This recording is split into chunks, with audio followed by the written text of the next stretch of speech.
Hi, good evening. This is from Cherian Kuruvila from Bangalore. And, I was prompted to make this video this evening because after my long corporate career in sales, marketing, operations, P&L, and the last almost 15 years working very closely with entrepreneurs, different stages of entrepreneurship, startup, early stage, growth phase, stuck up phase, knockout phase, different phases of their journey, right? One thing I've found is about should they go to market or wait for people to come to me, right? What do I mean by go to market and come to me? I think most of you are familiar with go to market, GTM, what I call, right? Go to market is where you as an entrepreneur or a team actually go out to the market, find ways and means of reaching out to the marketplace through a variety of strategies, right? Versus a typical organization which has been around, which focuses a lot on digital marketing, social media to get more and more inquiries coming into the system, right? So it's about inquiries, generating more leads, getting more people to reach out to you through your website or through Facebook or through LinkedIn or through any other means that you have. So it's always about you selling your story. You're trying to interest somebody and getting that somebody to reach out to you saying, okay, I'd like to know more details, right?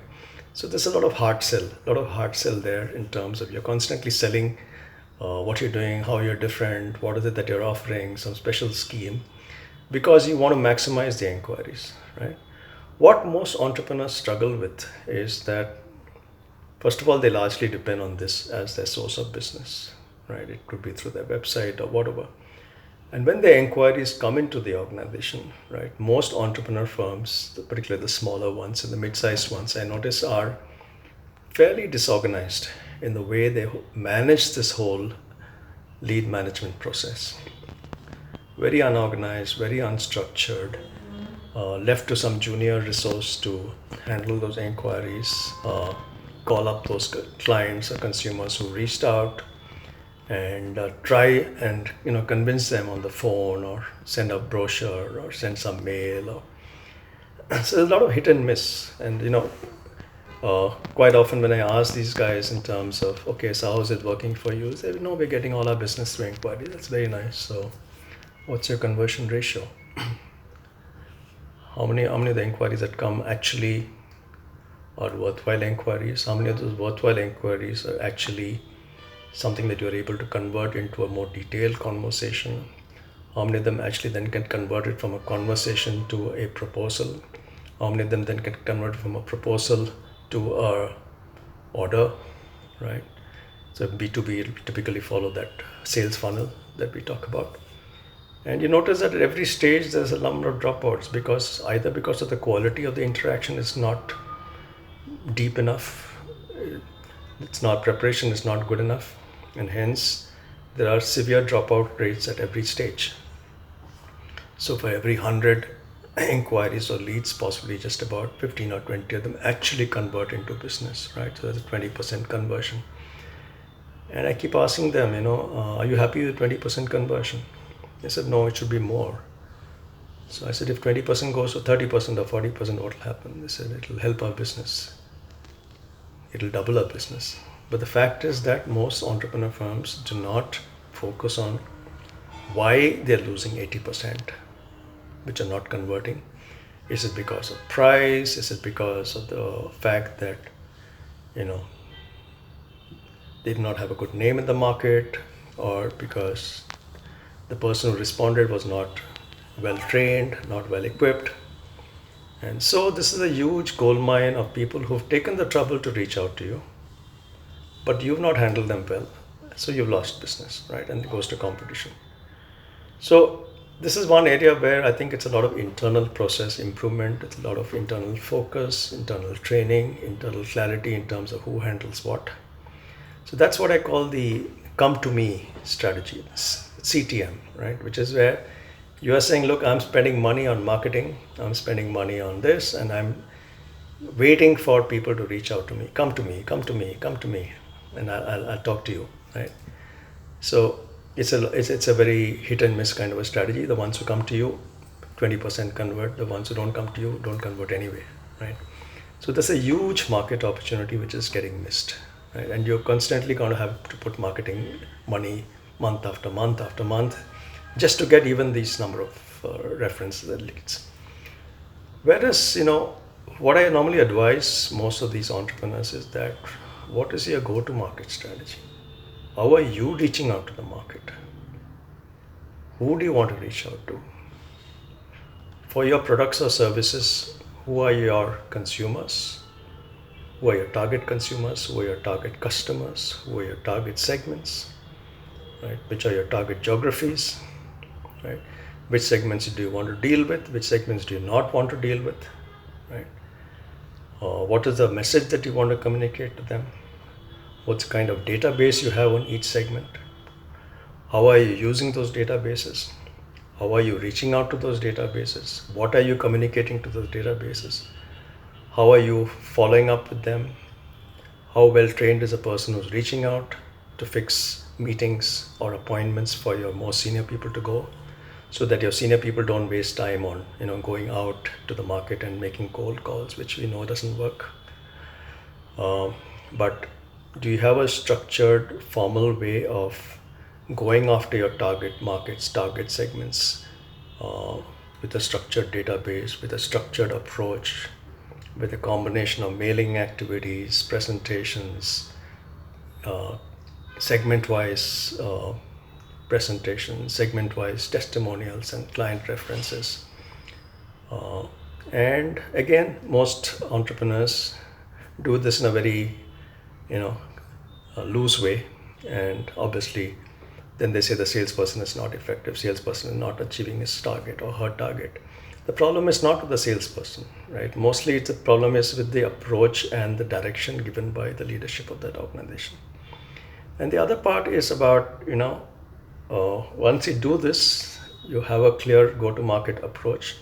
Then you look in terms of how can I get more references for my business, for not inquiries. Inquiries are inbound. References are result of outbound reach, right? Who are the ones who are dealing with my kinds of customers? Who are the people I can partner with? Who are the people I can have an alliance with? Who can give me references and I can give them references? Which are the networks which I can be part of, where I can look at collaborations, and these collaborations can then end up giving references, because we always know that when a reference comes from somebody known, the chances of conversion are much, much higher than the 20% that we normally see for a cold inquiry, right? But there is no structured program to get references, right? And I think this can be a huge turning point for an entrepreneur that, I know there are entrepreneurs who get 70-80% of the business only through references. But there's a lot of effort that's going into that, a lot of effort that's going into those networks, those networking meetings, positioning yourself, talking about how you're different, talking about how you're unique in the marketplace, what value you offer to the customers, what benefits you offer to the customers, how your customers are benefited. So there's a lot of educational activity which an entrepreneur or entrepreneur leadership has to do in the marketplace. You have to be out there and spread the word about what you do and how you're different, right? So if you really look at go-to-market, it's not difficult, but it just needs a mindset saying that, look, yes, sure, I will wait for people to come to me. Inquiries are always welcome, because they are a source of business, but that by itself is not going to help me to achieve my scale, help me to sort of scale up to the level that I want. I need a good combination of CTM and GTM, right? So when I said CTM and GTM, a lot of people ask me, what is CTM, what is GTM? And I think it's really very simple. It's about, are you as an organization only focused on who comes to you, or are you focused only on who goes out to get customers, or are you got a healthy mix of both, so that between the two of them, you are always having a healthy pipeline that is going to convert into business on a monthly basis.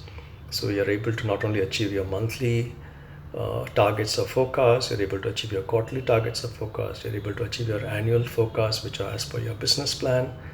And you're able to get business from the target segments that you want to focus on, for the products or services that you want to sell, at the prices and profitability that you want to achieve, right?